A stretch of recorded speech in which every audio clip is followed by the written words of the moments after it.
Okay, so let's just take a minute to talk about the importance of fat, right? And so I've said before that fat really just needs to be like a base of your diet. So, red meat has a lot of fats in it, or fat in it. Animal fats in general are going to be helpful for you.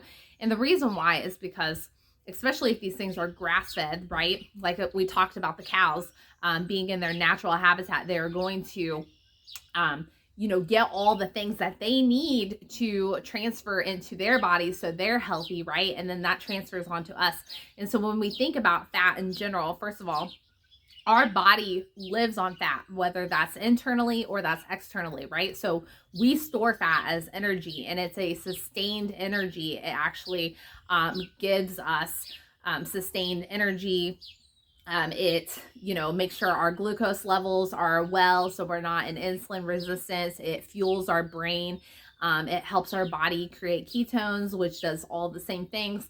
So the importance of fat is not only for energy and being able to do the things that we need to do in our life, but it also provides all the essential minerals and nutrients that we need for our diet, right? And so if we think about, we learned this in biology, how the body works, right? That, if we eat too much in excess, or we eat glucose spiking foods, then we are going to store fat because our body cannot utilize that at the time, right?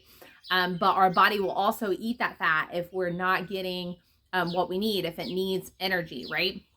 And so when we think about it that way, and we think about how we can access fat externally to give us those things, or we can utilize our own body fat to get those things, and then we can kind of think about how the system happens, right? How this actually works for us.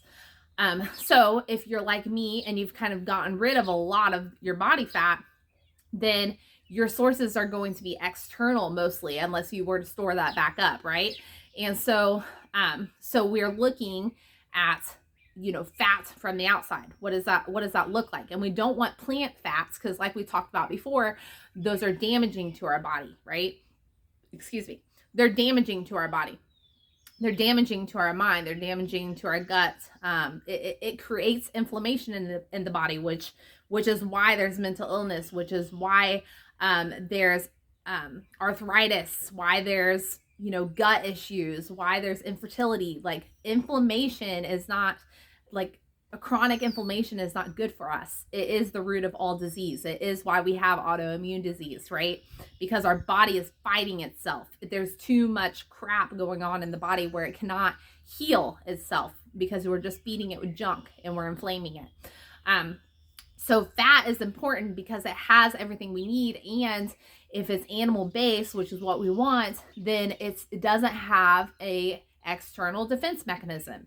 It's going to provide us with the things that we need. It's high in omega-3s, which are going to reduce the inflammation. If it's grass-fed, once again, if it's pasture-raised, if it's raised in its right environment, then that's where you're going to get all these more benefits, right? And it's also going to sustain the world outwardly too. It's going to help the world outwardly as well as inwardly.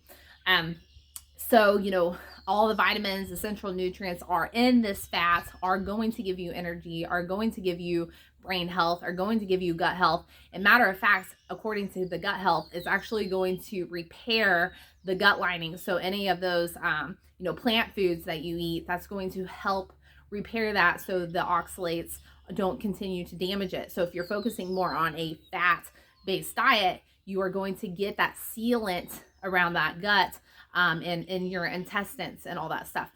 So like I said, just keep in mind that the fat is where all the vitamins are the essential vitamins, and then the protein is the building blocks, right? It keeps muscle on you. It helps repair your body.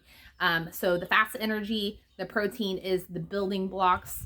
And then also protein, when you get into a lot of protein, your body can actually utilize that too. It can convert it into glucose for your body. So if you are a weightlifter, or you do a lot of, exercise type of things, then it can actually replenish your muscles with glucose, so you don't have to eat glucose outside of that. And glucose can be used as a tool, and maybe we'll talk about that in another video. But glucose can be used as a tool, but it's not necessary because the protein will give you the glucose that you need, and your brain will run off ketones, so you don't even really need the glucose.